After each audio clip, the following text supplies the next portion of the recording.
Ya, jadi hari kemarin kita membahas mengenai, maaf ya suara saya masih, Mbak Lubna bisa dengar suara saya, Mbak? Benar, Pak. Ya, kemarin kita sudah membahas mengenai dasar hukum ya dari AMDAL. Hari ini kita mempelajari metode AMDAL. Ini lengkap ini metode AMDALnya. Kalau cukup hari ini ya saya usahakan, kalau enggak kita lanjut minggu depan. Jadi yang namanya metode AMDAL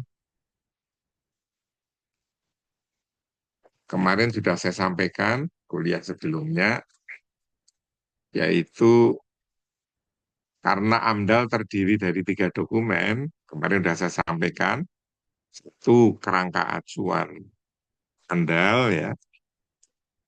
Nah, di dalam kerangka acuan AMDAL itu Anda membahas mengenai identifikasi dampak potensial. Itulah metode AMDAL yang pertama digunakan untuk mengidentifikasi dampak potensial. Nanti hasilnya dituangkan di dalam formulir kerangka acuan. Yang diidentifikasi itu apa? Yang diidentifikasi satu, jenis kegiatan yang berpotensi menimbulkan dampak potensial. Yang kedua adalah identifikasi parameter lingkungan yang potensial terkena dampak.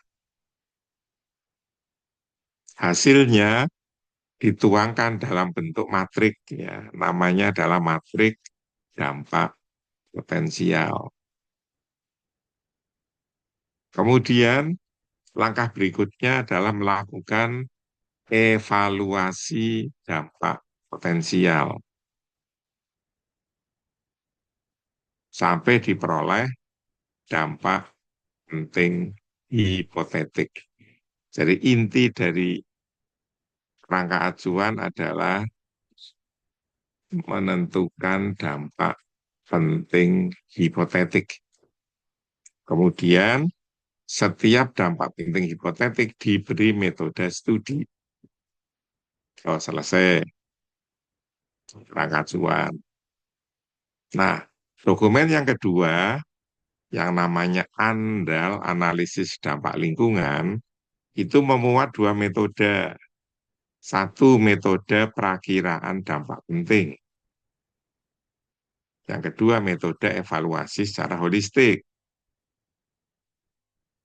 Perakiraan dampak penting itu artinya memperakirakan DPH-DPH yang tadi sudah diperoleh dari kerangka acuan, apakah menjadi dampak penting atau tidak. Jadi output dari perakiraan dampak penting adalah dampak penting. Nanti dampak penting yang diperoleh harus dievaluasi secara holistik. Yang dievaluasi dua ya, yang satu keterkaitan seluruh dampak, yang kedua interaksi seluruh dampak. Dokumen yang ketiga yang namanya RKL-RPL itu memuat metode mitigasi dampak lingkungan. Itulah metode AMDAL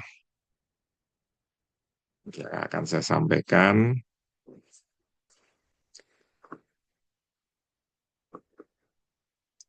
Ya, jadi tujuan pembelajaran untuk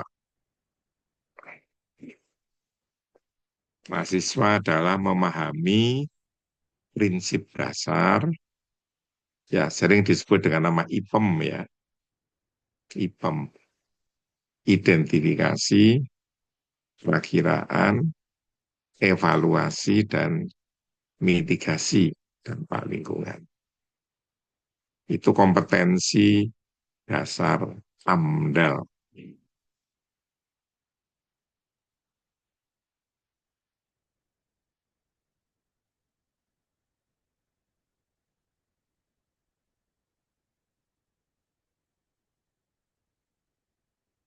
Oke, kita lanjut ya. Jadi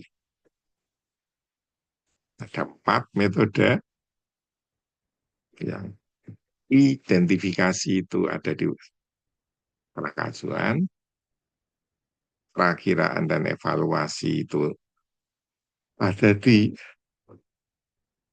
dokumen ANDAL,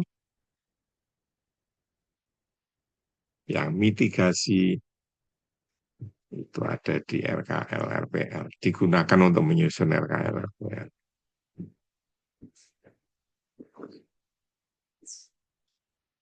Nah, ini indikator keberhasilan saudara setelah menyusun dokumen, setelah mengikuti penjelasan,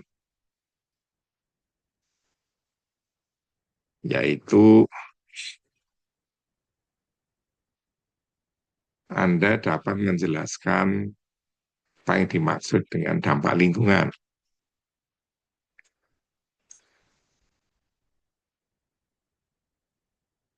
Anda dapat menguraikan proses lingkupan.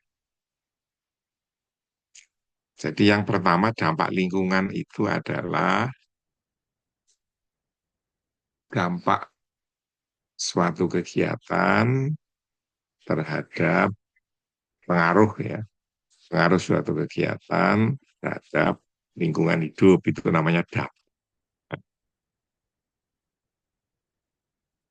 Yang B, yang proses pelingkupan adalah proses untuk menentukan DPH tadi ya, menentukan dampak penting hipotetik gunanya pelingkupan. Kemudian dengan adanya proyek, parameter lingkungan bisa berubah. Nah, itu yang disebut dengan nama perakiraan besaran dampak. Kalau dampak besarannya sudah berubah, pertanyaannya menjadi penting atau tidak. Itu yang kita sebut dengan nama perakiraan sifat penting dampak. Bisingan yang sama di rumah sakit, di pasar, di hutan, ya, sifatnya beda-beda. Di hutan nggak penting sama sekali, mau nggak ada manusia. Di pedesaan juga tidak penting karena manusianya sedikit. Begitu ke kota, apalagi di rumah sakit, banyak sekali manusia yang potensial terkena dampak, maka dia bisa menjadi penting. Itu contoh ya, yang namanya perakiraan sifat penting dampak. Setelah itu, banyak sekali kegiatan menimbulkan banyak sekali dampak. Nah, keterkaitan dan interaksi seluruh dampak itu yang disebut dengan nama evaluasi dampak secara holistik. Nomor 4 ya. Kemudian semua dampak harus dikelola. Maka saudara harus paham prinsip dasar pengelolaan. Kapan harus dihindari dan harus dilakukan mitigasi. Mitigasi itu bisa pencegahan, bisa penanggulangan, bisa pemulihan.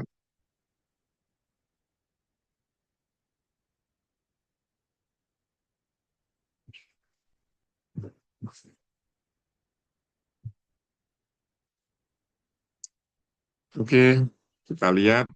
Jadi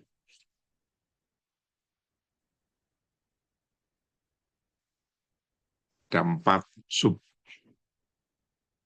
bagian ya. Kita akan mempelajari yang pertama adalah dampak lingkungan. Setelah itu nanti pelingkupan, setelah itu perakiraan, evaluasi, baru mitigasi dampak dalam bentuk pengelolaan dan pemantauan lingkungan.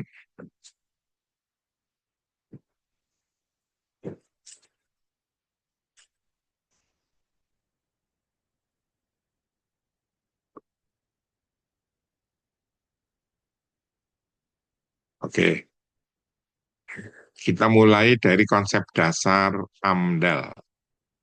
Jangan lupa ya, AMDAL itu kalau saudara pengen tahu bahasa Inggrisnya apa-apa ini ya. Bahasa Inggrisnya EIA, EIA, Environmental Impact Assessment. Ini AMDAL dengan huruf M ya. Bagaimana dengan ANDAL dengan huruf N? Analisis dampak lingkungan. Itu bahasa Inggrisnya sama-sama EIA, tetapi A-nya adalah analysis, environmental impact analysis. Nah, kita lihat tadi ada 4 ya, yaitu yang pertama adalah proses identifikasi, yang kedua prediksi, yang ketiga evaluasi, yang keempat mitigasi.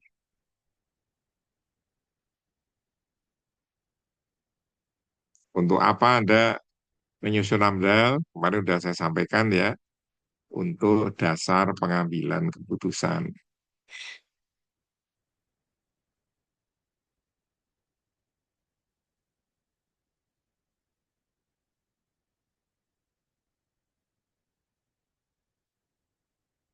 Nah, dampak lingkungan itu nanti di dalam AMDAL sesuai dengan Undang-Undang 32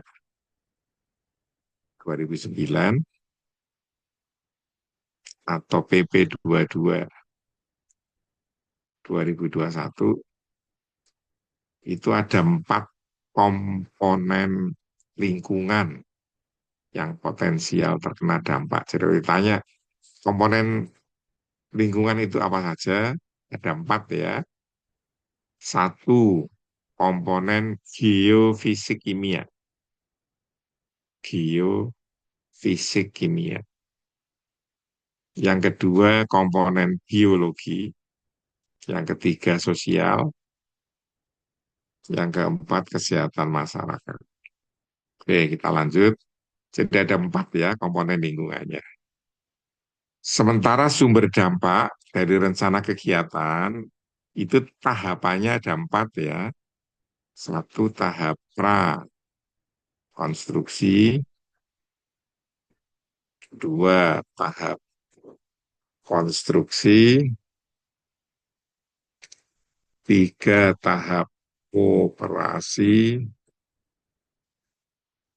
empat tahap pasca operasi. Jadi yang dimaksud dengan dampak lingkungan hidup, saya ulangi lagi ya, itu adalah pengaruh perubahan pada lingkungan yang diakibatkan satu kegiatan. Contoh Anda melakukan konstruksi bangunan gedung, bangun gedung. Maka yang pertama material-material yang dibutuhkan atau tanah uruknya itu kan harus diangkut ke lokasi. Itu namanya kegiatan mobilisasi alat dan bahan. Nah, kalau kendaraannya dimobilisasi, dia bergerak kan menimbulkan kebisingan, menimbulkan debu. Itu yang kita maksud dengan dampak lingkungan.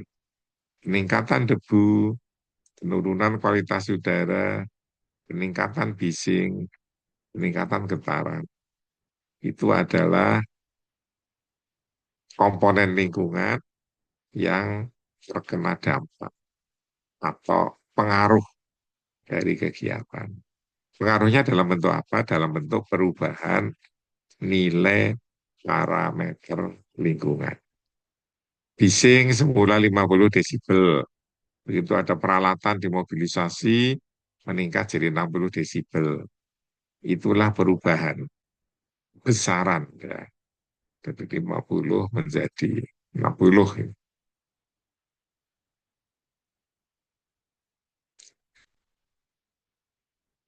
Nah, definisi lain itu lebih lengkap, silakan itu ya. Kalau saudara membuat definisi di dalam satu dokumen, maka definisi yang sudah ada di dalam peraturan perundang-undangan itu kita sebut dengan nama terminologi ya. Itu mengikat secara hukum. Jadi definisi yang di atas itu mengikat secara hukum. Dampak adalah pengaruh. Pengaruhnya dalam bentuk perubahan. Yang berubah adalah lingkungan hidupnya, bukan kegiatannya. Kenapa? Karena adanya kegiatan. Itulah definisi dampak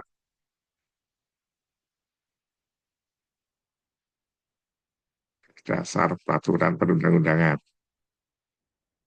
Definisi yang bawah itu kita sebut dengan nama konsep akademik ya, tidak mengikat secara hukum. Oke, kemudian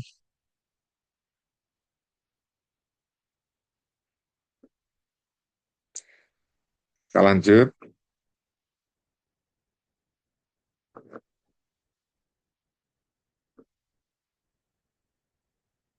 Ya, tadi saya menjelaskan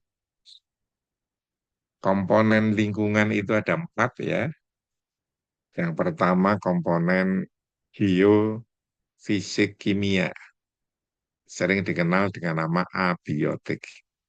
Jadi kalau mau ngapalkan gampang itu, komponen lingkungannya adalah A, B, C. Yang A adalah biotik, yang B adalah biotik, yang C adalah culture atau manusia, culture.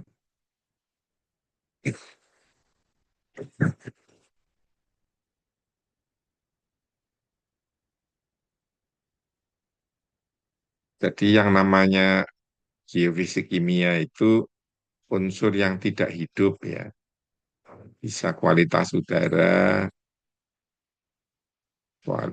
kebisingan, getaran, kualitas air permukaan, kualitas air tanah, bisa topografi atau kontur lahan, dan seterusnya. Yang kedua, komponen biotik atau biologi. Saudara bisa membagi menjadi flora. Flora itu bisa flora darat, flora air, kemudian fauna, itu bisa fauna darat, fauna air, atau dibagi biota darat, itu berarti bisa flora, bisa fauna. Yang kedua, biota air, berarti bisa flora, fauna, kemudian mikroorganisme.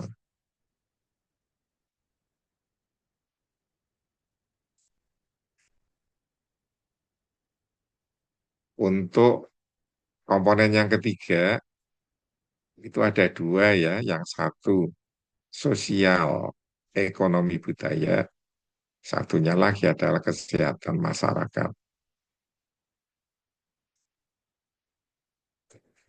Sosialnya itu ada tiga, satu kependudukan, dua sosial ekonomi, Tiga, sosial budaya. Nah, komponen lingkungan itu potensial terkena dampak suatu kegiatan.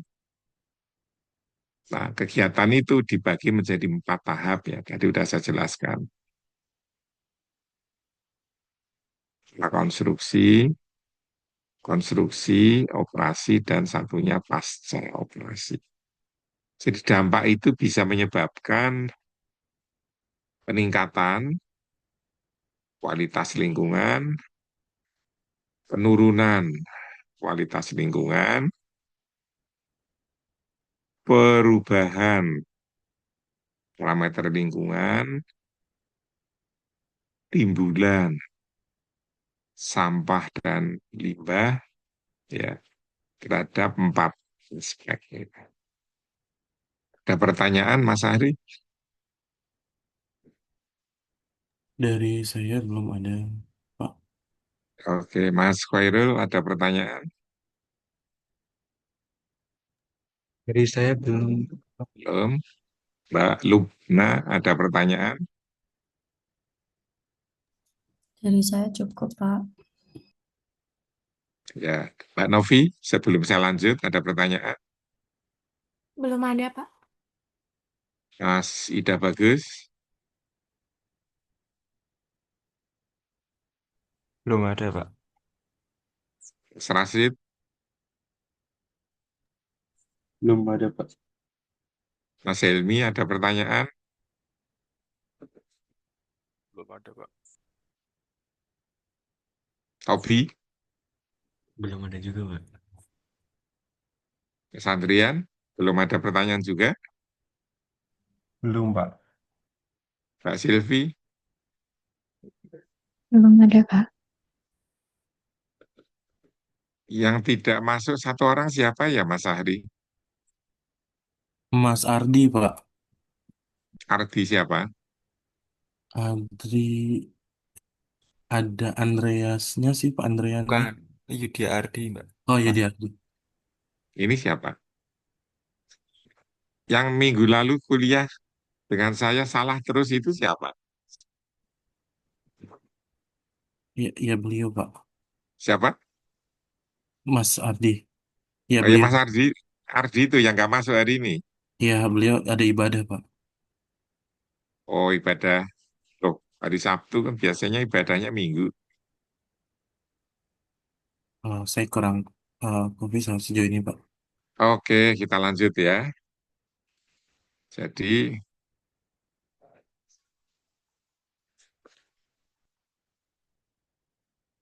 dampak lingkungan itu ada ordenya ya, ada orde dampak.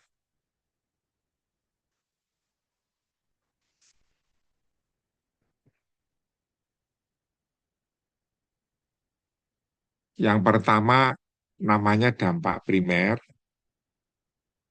Dampak primer itu akibat langsung dari kegiatan.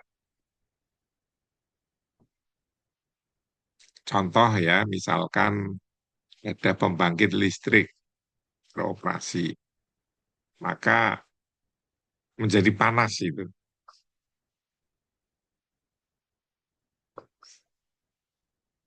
Mesin motor atau mobil sama aja. Kalau saudara starter, mesin nyala untuk jalan kan menjadi panas mesinnya. Maka dia butuh pendinginan.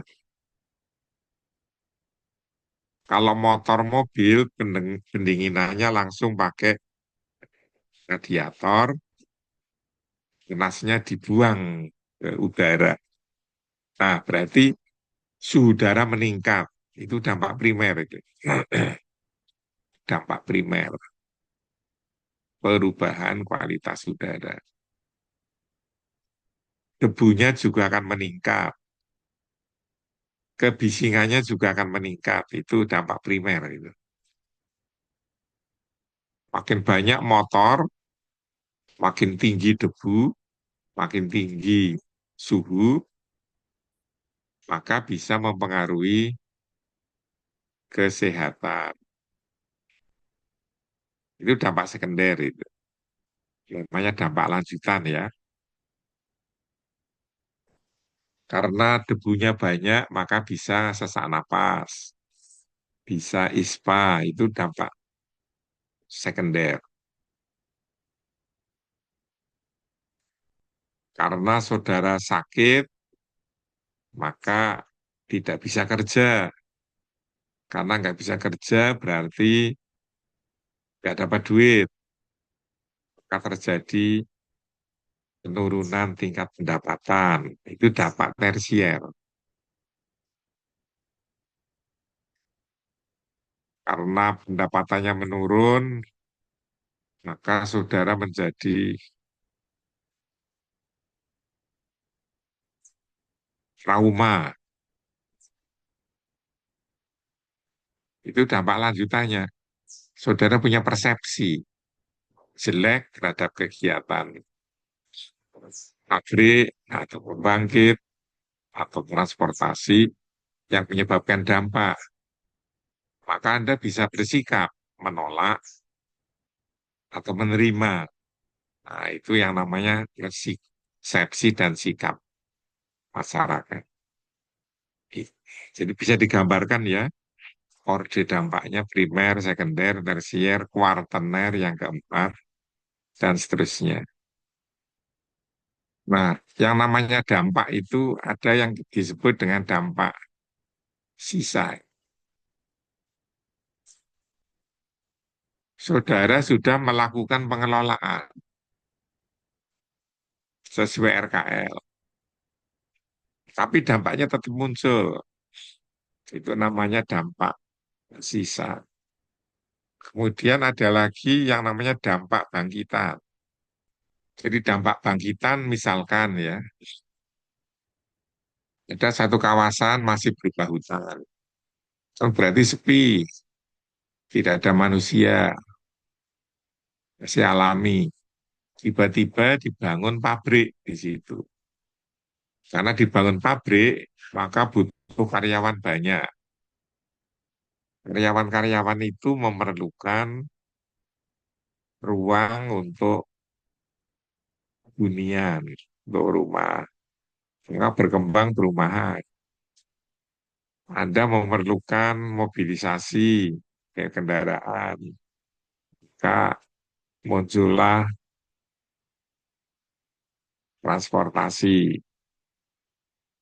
manusia, transportasi barang, kemudian timbul jasa karena orang butuh makan. Maka akan ada jasa makanan, jasa pertokoan. Nah, kegiatan lain yang bangkit dan berkembang karena kegiatan itu menimbulkan dampak khusus. Lalu lintasnya menjadi semrawut. Itu bukan karena kegiatan semula pabrik, tapi karena dibangkitkan oleh adanya pabrik.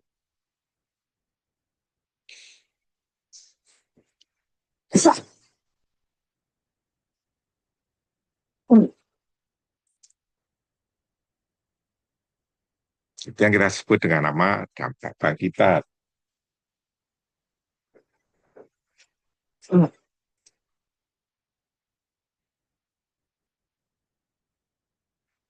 Ini contoh yang mudah difahami. Misalkan kegiatannya adalah pembangunan jalan baru. Tujuannya supaya lalu lintasnya lancar. Nanti ada dampak terhadap udara, bising, itu wajar. Itu dampak yang timbul langsung yang bersumber dari kegiatan. Nah, begitu jalannya dibangun, maka aksesibilitas menjadi lebih mudah. Kalau aksesnya mudah, mobilisasinya mudah, maka akan menyebabkan pertumbuhan ekonomi. Dan pengembangan wilayah. Itu kita sebut dengan nama dampak bangkitan. Meskipun sifatnya positif ya. Tapi karena pertumbuhan ekonomi meningkat,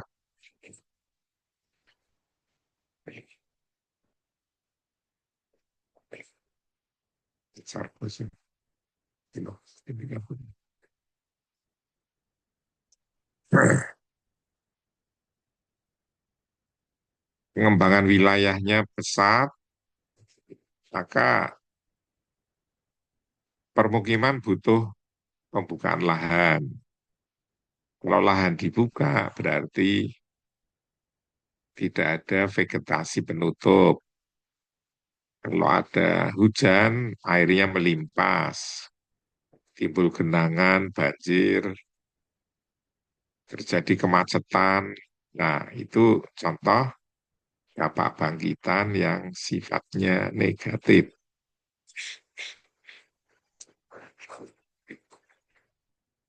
Jadi saya sudah menyampaikan kegiatan itu dibagi menjadi beberapa tahap ya. Ini beberapa contoh ya. Jadi kalau ingin membangun perumahan itu ya, maka tahap prakonstruksi itu artinya tahap sebelum pekerjaan fisik dimulai. Ada survei penentuan lokasi. Setelah itu pengadaan lahan.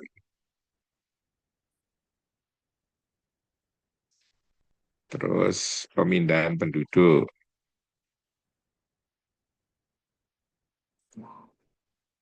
Yang kedua, tahap konstruksi,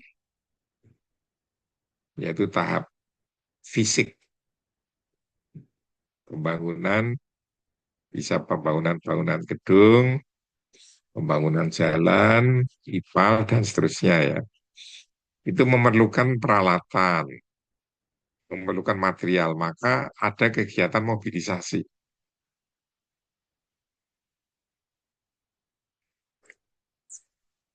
Yang kedua, pekerja itu butuh tempat sementara, maka perlu Basecamp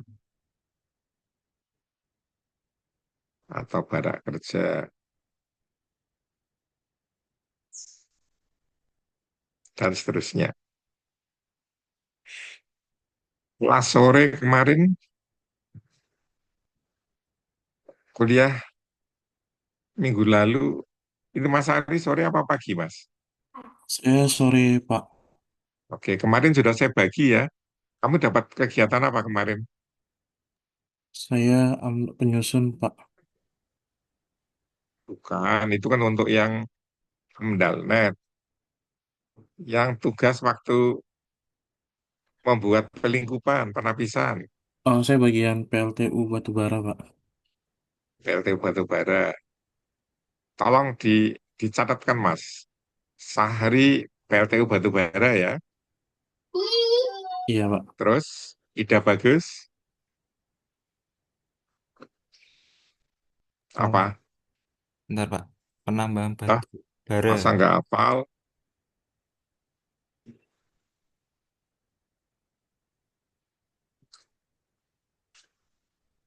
Ayo cepat, Mas. Bentar Pak. Saya kemarin pertambangan batu bara Pak.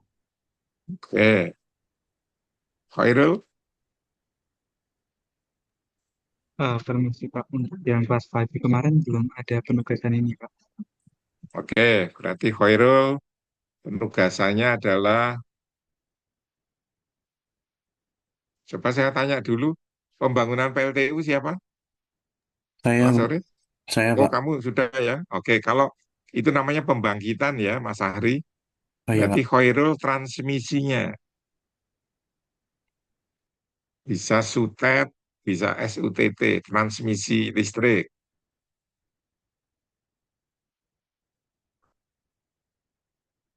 Mbak Novi apa kemarin? Saya kawasan industri, Pak. Oke, tetap ya. Mas Rasid, Saya kemarin belum hadir Pak di perkuliahan, jadi belum dapat topiknya. oke. Berarti untuk kamu industri, petrokimia. Mbak Lubna apa Mbak? Mohon maaf Pak, saya kelas pagi. Berarti belum dapat. Iya Pak. Oke.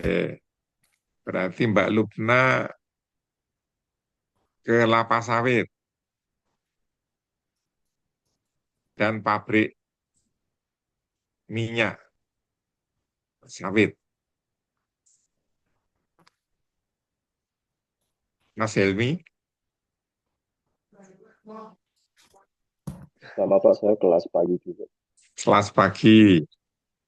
Berarti Helmi pembangunan jalan tol.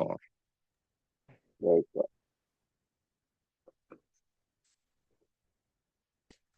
Tobi, Kalau kemarin saya dapatnya pemanfaatan hasil hutan, Pak. oke, tetap. Andrian, Saya juga kelas pagi, Pak. oke. Berarti kamu dapat pembangunan pelabuhan laut.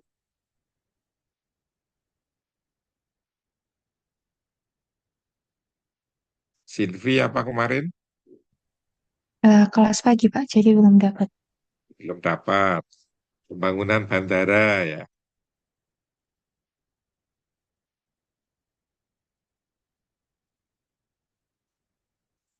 Yang belum saya sebut siapa? Ini Siki, Ya, Siki saya atau Pak. Zaki? Saya Pak Zaki. Ya, apa kamu? Saya belum dapat Pak. Belum dapat. Mau milih apa kegiatannya?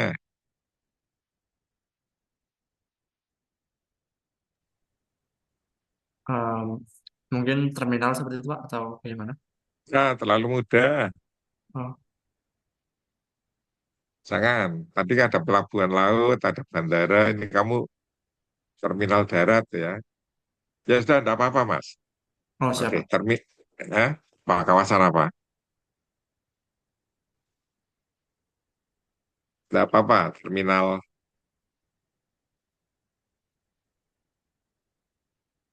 bis Baik ya. Pak. Atau, ya, Baik. terminal tipe A lah. Gitu. Sudah semua dapat?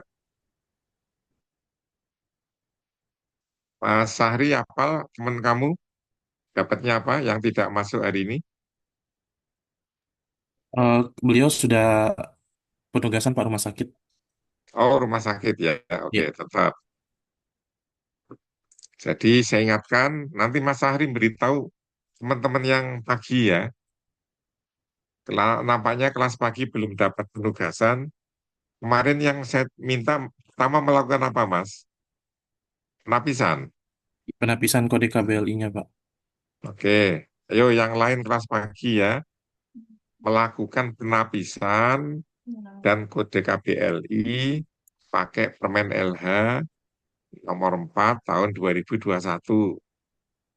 Kalau yang kelas sore sudah semua. Apalagi Mas Ahri? Kedua itu penapisan persyaratan jenis dokumen. Oke, lapisan syarat jenis dokumen. Terus apa lagi? Alasan ilmiahnya apa? Oke, alasan ilmiah. Apa lagi? Kategori apakah dia AMDAL? Kategori AMDALnya, UKLPL-nya apa? Ya, terus Yang terakhir, kewenangan penilaian AMDAL. ya. Oke, kita batasi AMDAL aja ya. Oke, LPL enggak usah. Nah, kemudian, nah ini langkah berikutnya ya. Ini kan bisa, ini namanya daftar ini. Ke tabel ya boleh ya. Namanya daftar. Dalam bahasa Inggris namanya checklist. Checklist tahap kegiatan.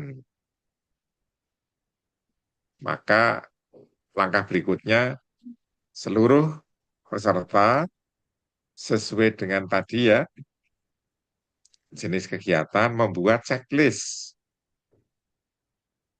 Checklist kegiatan sebagai sumber dampak.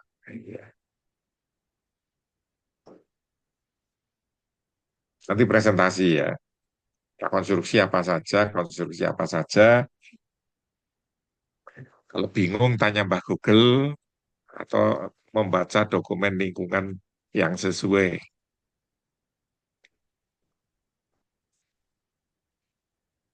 Nah, kegiatan itu akan menimbulkan dampak ya. Ini contoh lain lagi untuk jalan tol. Wah, tadi yang dapat tugas jalan tol enak, ini udah ada contohnya. Konstruksi itu apa saja, konstruksi apa saja, operasi dan pasca operasi. Inilah kegiatan yang potensial menjadi sumber dampak. Oke, Mas Sari ingatkan saya nanti untuk membagi materi ya. Baik, Pak. Berarti Ini dengan materi yang pertama ya, Pak? gimana? Dengan materi yang pertama berarti ya, Pak? Oh iya, iya, iya. Diingatkan nanti. Baik, Pak. Jadi untuk spam itu sistem pengelolaan atau pengolahan air minum ya. Ini contohnya sekian tahapan. Nah, ini tadi yang beruntung yang tadi dapat tugas sawit, Mbak siapa? Ya, jadi nanti ada banyak tahapan, mulai dari buka lahan, bibit, tanaman, pemeliharaan, sampai pemanenan. Jangan lupa disusun berdasar tahap kegiatan yang empat tadi. Prakonstruksi, konstruksi, operasi, dan pasca operasi.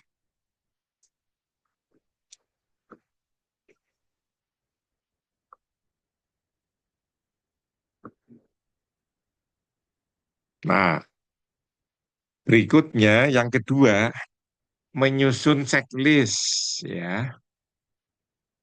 Menyusun checklist komponen lingkungan apa yang terkena dampak. Nanti dijejer ya. Komponen sumber dampak. Checklist sebelahnya adalah komponen lingkungan terkena dampak. Jangan lupa ya tadi sudah dibagi menjadi 4, geofisik kimia, biologi, sosial, dan kesehatan masyarakat.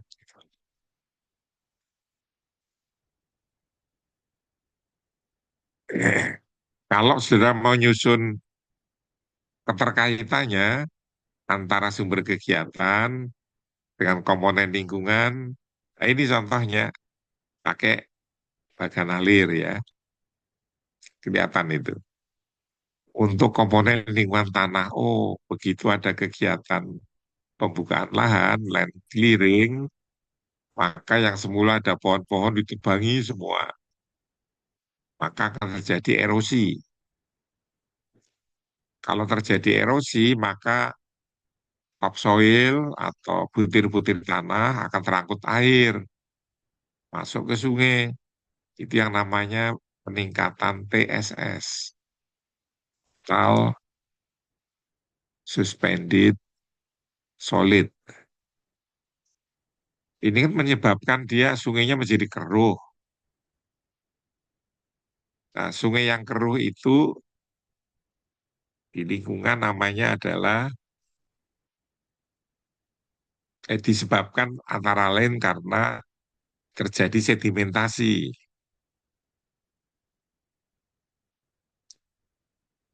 atau TSS meningkat sehingga berubah.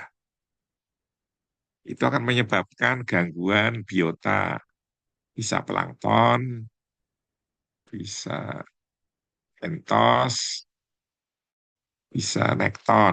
Nah, ini ikan itu nekton ya. Kalau sungainya dijadikan sumber air pump, Berarti semakin jelek airnya, ngolahnya makin susah.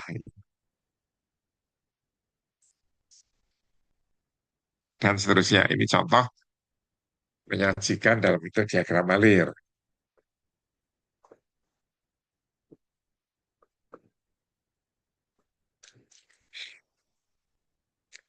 Ini contoh lain lagi ya tadi. Untuk pembangunan industri. Yang HTI tadi, hutan tanaman industri, misalkan HTI-nya adalah kayu, kayu digunakan untuk bahan baku kertas. Nah ini contohnya ya. Setelah dapat bahan baku, pabriknya mau dibangun, butuh lahan. Terjadi pembebasan lahan. Kalau semula pertanian, maka penurunan produk pertanian. Masyarakat semula petani kehilangan mata pencaharian. Lokasinya dibutuhkan, maka terjadi relokasi atau penggusuran.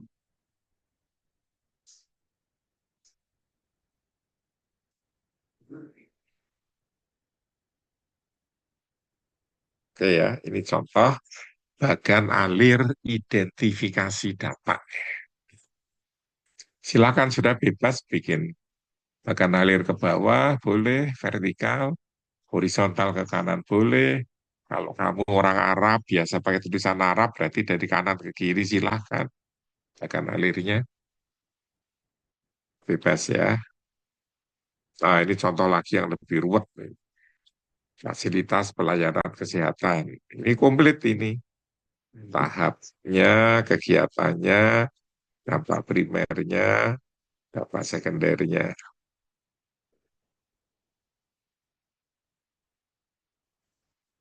Ya, berarti ya dipelajari nanti saat saudara bikin tugas. Jadi, yang pertama, kamu sudah tahu ya, dampak primer itu berarti yang terkena langsung. Setelah itu ada dampak turunan, derivative impact, yaitu mulai dari sekunder, tersier, dan seterusnya. Bagaimana fungsi bagan alir? Fungsinya adalah menggambarkan aliran dampak. Yang kedua, menggambarkan orde dampak, primer, sekunder, dan seterusnya. Ini yang tadi, ya ini bagan alir itu. Ini adalah kesimpulannya. Jadi yang primer itu interaksi langsung dengan sumber kegiatan. Yang sekunder itu interaksi antara primer dengan penerima sekunder, dan seterusnya. Nah, fungsi bagan alir selain yang tadi sudah saya sebut, itu ternyata ada hubungan sebab akibat. Sebabnya dari sumber kegiatan, akibatnya pada dampak primer. Kalau dampak primer jadi sebab, maka akibatnya timbul dampak sekunder, dan seterusnya.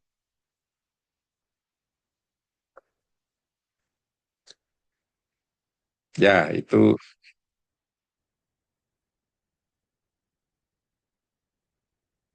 materi pertama untuk dampak lingkungan.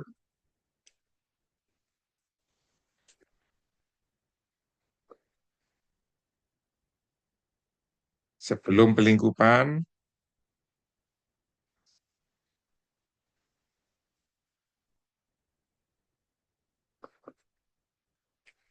Mas Sahri, yang kelas pagi itu siapa koordinatornya? Mas Hairul, Pak. Siapa? Mas Hairul, Pak. Hiro. Mana? Saya, Pak. Siapa? Oh, Irul, Nggak ada Pak. di situ. Oh, Khairul. Oke. Ya, saya beri waktu 15 menit ya. Sekarang pukul 11:13. Oke, 20 menit lah. Sampai pukul 11:30. Oh, ini harusnya kuliahnya udah selesai ya. Oke, Mas Ahri, maaf. Tadi kesepakatan kita sampai jam berapa ya? Jadi di awal 12, Pak. Oke, sampai 12. Oh, berarti sudah. Penugasannya saya tunda dulu nanti untuk minggu depan. Saya lanjut dulu ya.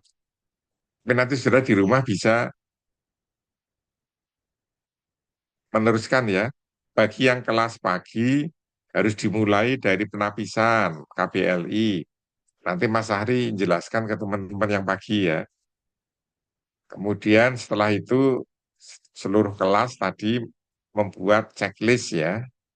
Checklist kegiatan, sumber dampak. Yang kedua checklist komponen lingkungan yang terkena dampak. Yang ketiga membuat bagan alir tadi. Ini yang tadi sebetulnya mau saya beri waktu 15 menit ya, tapi sudah mepet waktunya. Oke, Mas Ahri diingatkan ke saya, seluruh anggota, serta minggu depan begitu kuliah, kita mendengar presentasi semua ya, semua peserta satu-satu.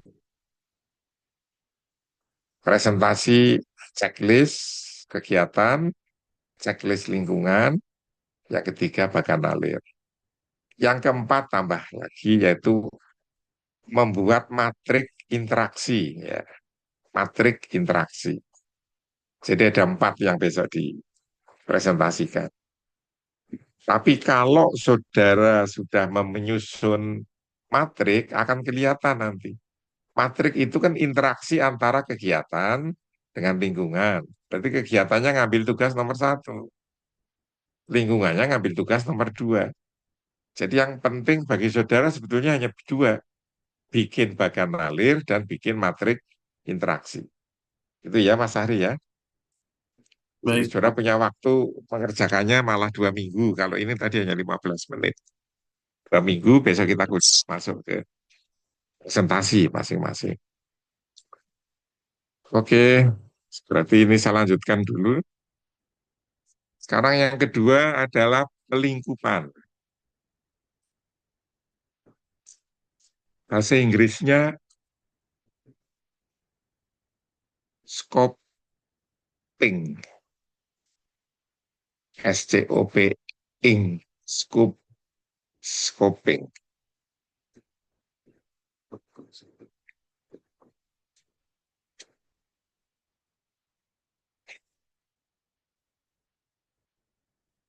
Jadi tadi saudara sudah selesai ya tahap 1, identifikasi. Sekarang prediksi dan evaluasi. Ini nanti berdasar atas scoping. Coba lihat ya, ini saya ulang lagi.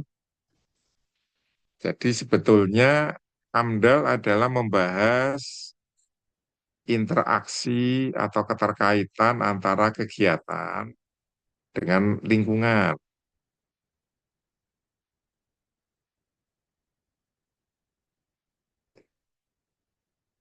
Setelah tadi ada identifikasi, perakiraan, dan seterusnya, yang namanya potensi dampak penting, nah, itu kegiatannya adalah pelingkupan. Itu dituangkan di dokumen kerangka acuan. Hasilnya, outputnya adalah dampak penting hipotetik di sini ya. Semua dampak penting hipotetik dilakukan perakiraan dampak di dokumen ANDAL. Semua dampak penting dievaluasi di dokumen ANDAL. Semua dampak penting dikelola di RKL, dipantau di RPL. Nah, ini prosesnya seperti ini.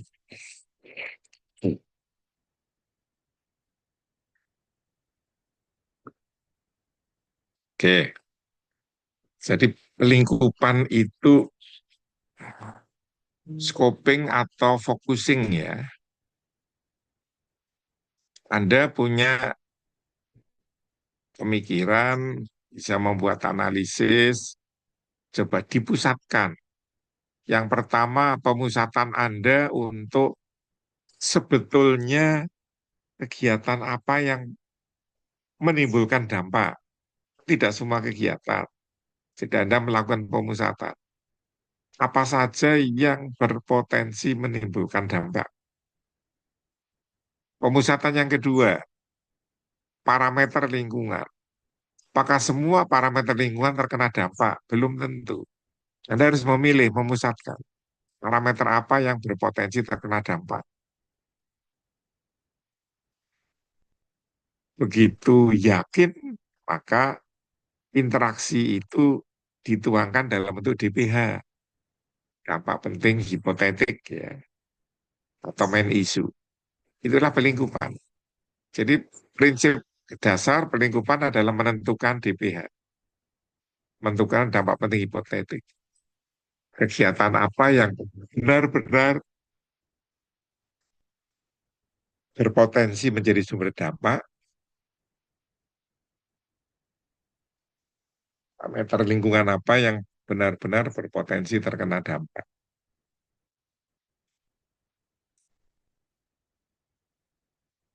Nah, nanti jangan lupa dampak itu terjadi dalam ruang.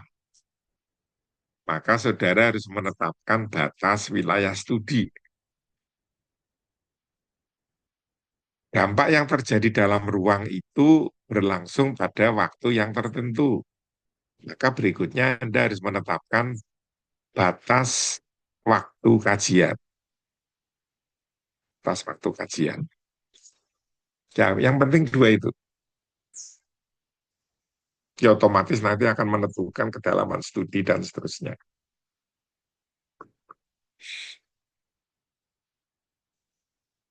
Itu ya, itu definisi secara lengkap. Jadi pelingkupan itu memuat satu, identifikasi dampak potensial. Dua, oh ya, saya anu dulu. Identifikasi dampak potensial itu outputnya dampak potensial. Evaluasi dampak potensial, outputnya DPH. Kemudian ditetapkanlah DPH. Berlangsung dalam satu ruang, maka harus ditetapkan batas wilayah studi. Pada kurun waktu tertentu berarti harus ditetapkan batas waktu kajian.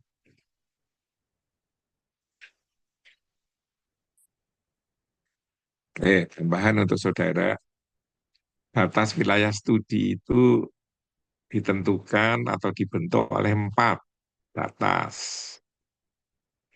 Batas yang pertama namanya batas proyek. Yang kedua batas administrasi. Yang ketiga batas sosial.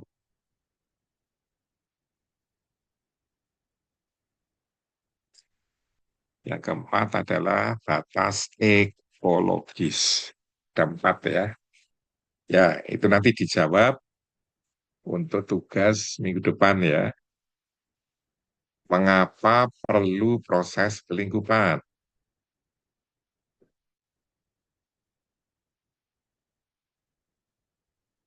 Yang kedua, apa bedanya penapisan dan pelingkupan?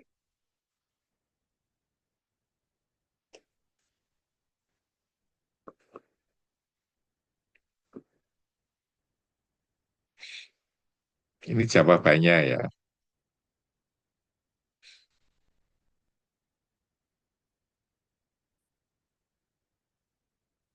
Mengapa perlu scoping? Mengapa perlu pelingkupan? Supaya fokus. Yang dikaji hanya DPH. Yang bukan DPH tidak perlu dikaji.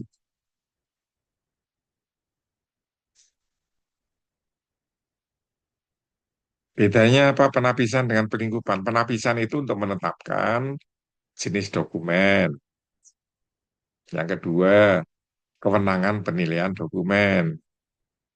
Sementara pelingkupan untuk mengidentifikasi dan mengevaluasi dampak potensial, dampak penting hipotetik, batas wilayah studi, dan batas waktu kajian. Oke, itulah pelingkupan. Ada beberapa catatan ya untuk saudara. Satu, rencana kegiatan sangat beragam. Tadi sudah saya beri contoh untuk 12 peserta, ada 12 rencana kegiatan. Jadi kolom yang pertama ini yang kita sebut dengan nama karakteristik rencana kegiatan. Karakteristik rencana kegiatannya sangat bervariasi. Bisa di darat, di pesisir, di laut. Bisa industri, bisa kawasan, bisa permukiman, bisa pembangkit, transmisi, macam-macam ya. Kondisi lingkungannya sangat bervariasi. Dia bisa dibangun di atas pantai, di atas rawa, sungai, di atas darat. Itu yang namanya karakteristik lingkungan. Sangat bervariasi. Semua disusun tidak tanpa batas waktu. Ada pembatasan biaya dan tenaga. Itu yang kita sebut dengan nama keterbatasan sumber daya. Oke ya.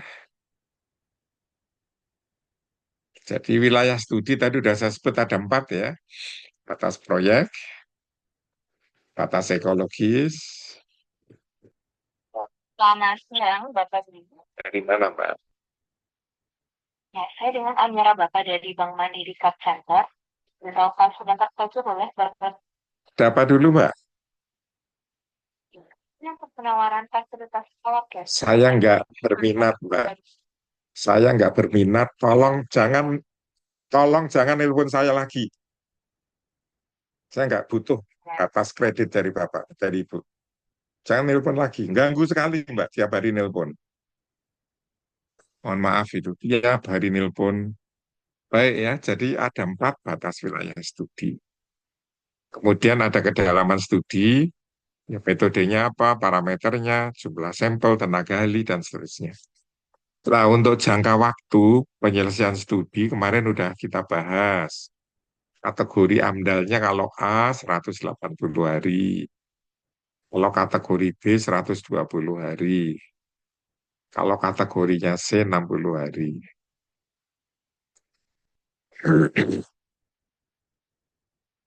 Oke ya.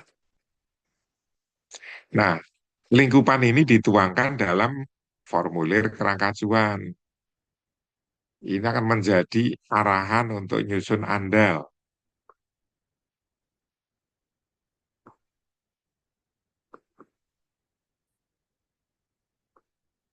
Ini ya, tujuannya apa kalau nyusun pelingkupan? Manfaatnya apa? Jadi saudara langsung ke DPH.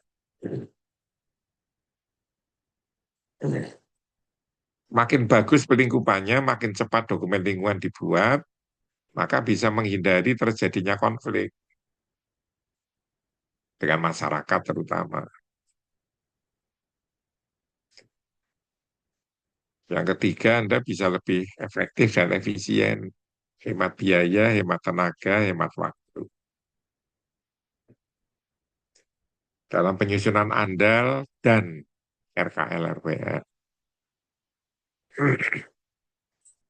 Oke. Input utama sudah saya tugasi untuk saudara ya. Yaitu yang pertama membuat checklist kan. Checklist kegiatan. Itu input utama. Yang kedua, input komponen lingkungan yang potensial terkena dampak. Nah, ada 2 lagi. Jadi inputnya ada 4. Sekarang ditambah lagi ya, kegiatan di sekitarnya.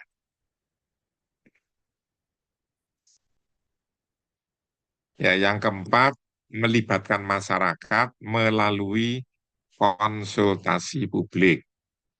Saudara tulis saja, nanti isinya adalah belum dilakukan konsultasi publik gitu aja. Sehingga saudara tidak usah mengisi itu. Tapi paham bahwa ada 4 input untuk proses pelingkupan. Oke. Setelah itu tugas besar pertama, saya ulang lagi ya, tugas besar pertama kemarin kan melakukan pengenalan terhadap proses AMDALNet ya. Tugas besar kedua ini ya, jadi melakukan pelingkupan. Jadi tugas tadi bagian dari proses pelingkupan. Inputnya ada 4, sudah disiapkan saudara tadi ya. Nanti outputnya juga ada 4. 1, dampak penting hipotetik.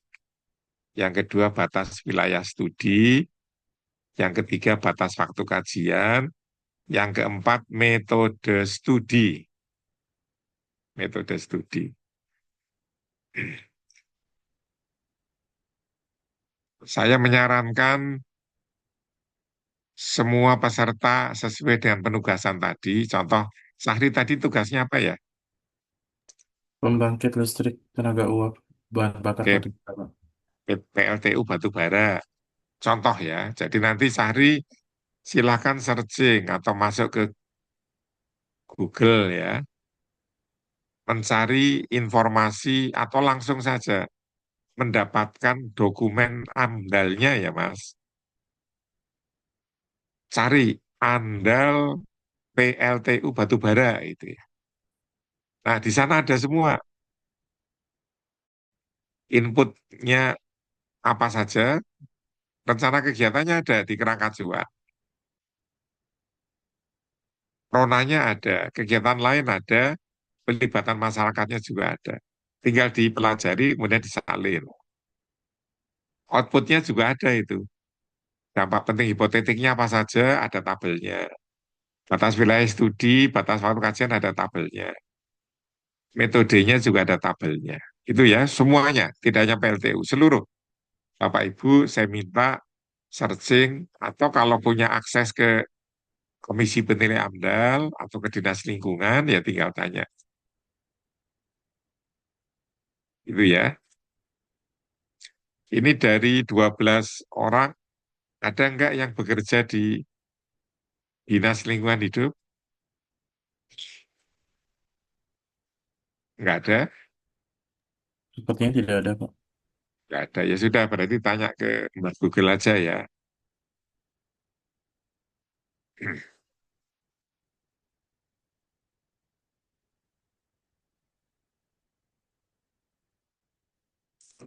Ya, jadi saya ulang lagi, BPH, batas wilayah studi, batas waktu kajian. Nah, ini nanti adalah format untuk kerangka acuan.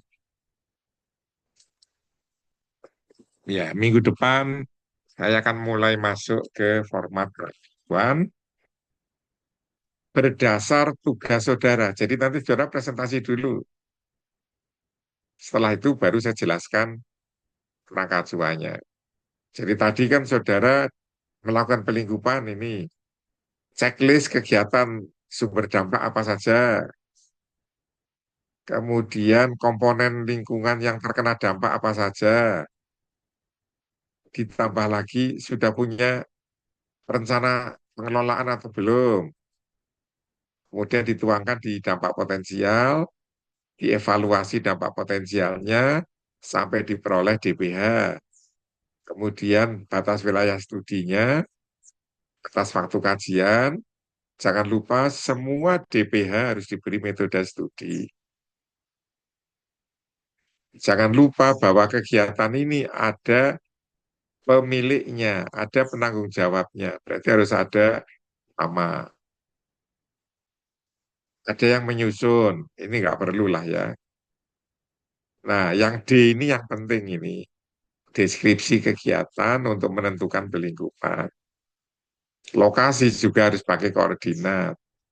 Yang F, hasil pelibatan masyarakat, konsultasi publik. Tadi saya sarankan dikosongi. Kalau sudah searching di Google, sudah mendapatkan dokumennya, mesti ada hasil pelibatan masyarakat sekalian itu ya.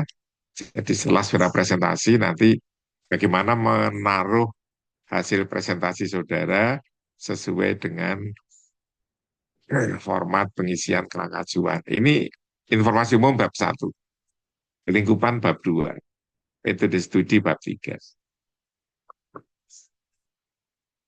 Ya, ini untuk minggu depan. Oke, sekarang Mas Sahri. Ini semua mau saya kirim ke Mas Sahri aja ya. Boleh, Pak. Nanti kamu yang bagi. Nomormu itu berapa ya Mas belakangnya? 699. Yang, yang 6993 ya? Betul, Pak. Oke, tunggu sebentar ini. Tunggu sebentar. Sedang. Kalau diulang tadi nomornya berapa Mas? 81. Dibuka dulu. Di-unmute dulu Mas. Nggak kedengaran suaranya. Maaf. Saya izin chat langsung saja atau gimana, Pak? Nggak disebutkan aja lah. Ini saya udah megang. 08211 Sebentar, pelan. 811. 211, Pak. Oh, 08 211 460 60 699 ya 3. 3. Oke, ini saya stop ya. Ya, kemudian coba Mas, sudah saya kirim satu PowerPoint, kamu cek dulu apakah benar itu kuliah yang minggu lalu. Sudah benar belum? Betul, Pak. Sudah benar. Sudah, oke. Lalu banyak file ini sampai bingung sendiri saya.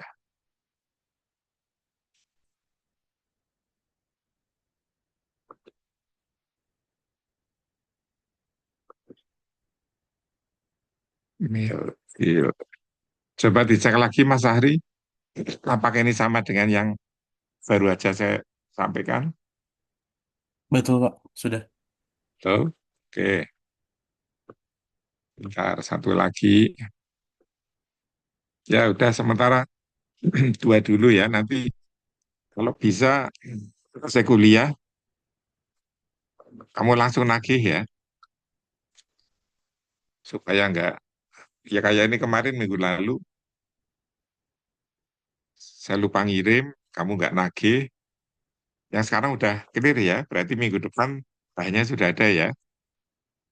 Sudah, Pak. Sudah lengkap. Ya, masih satu lagi nanti yang namanya proses penilaian AMDAL. Nanti untuk sesi yang keempat, ya. Proses penilaian AMDAL. Nanti kamu tagihkan lagi. Tadi saya cari belum ketemu. Baik, Pak. Oke, sampai di sini ya. Jadwal kita sebetulnya 11.30. Udah lewat. Tapi saya tadi lupa sampai 1 jam. Ya, silakanlah kalau ada kegiatan lain ya, Mas Ahri.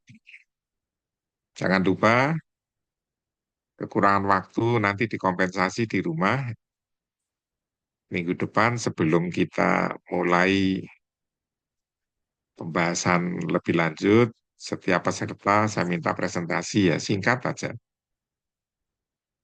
Apa aja yang presentasikan coba Mas Ahri? Untuk yang mungkin kelas pagi, tugas yang pertama yang mengenai KBLI. Enggak. Kelas pagi dianggap KBLI penapisan sudah selesai. Oke, baik. Jadi Uh, apa? yang pertama kita membuat checklist kegiatan sumber dampaknya dari prakonstruksi sampai Oke, hasil operasi. Kemudian menyusun terus checklist komponen yang terkena dampak dari primer sampai tersier. Kemudian ya ada kegiatan sekitarnya dan hasil pelibatan masyarakat. itu adalah tugas yang harus sudah selesaikan. Yang dipresentasikan cukup dua. Satu, bagan alir, ingat ya. Yang kedua adalah matrik. interaksi. Itu output. Jadi yang dipresentasikan dua. Bagan alir, kemudian matrik. Nanti yang dipresentasikan matriknya dulu, baru bagan alirnya. Itu hasil pelingkupan ya. Oke, sampai di sini. Terima kasih. Assalamualaikum warahmatullahi wabarakatuh. Selamat berpuasa, selamat beristirahat di akhir minggu. Oke, perlu foto Terima nggak kasih, Mas Pak. Sahri? Boleh, Pak, Untuk Mas izin untuk buka kamera Mas Tomo? sebentar saja. Iya, boleh, Oke, Pak. ya. Buka cam, izin. Ya, sudah. 1, 2, 3. Terima kasih, Bapak Ibu. Oke, selamat siang. Terima kasih Pak, saya Terima kasih Ya, Pak, saya Terima kasih Bapak. Saya selalu Pak. Terima kasih, Pak. amin, amin.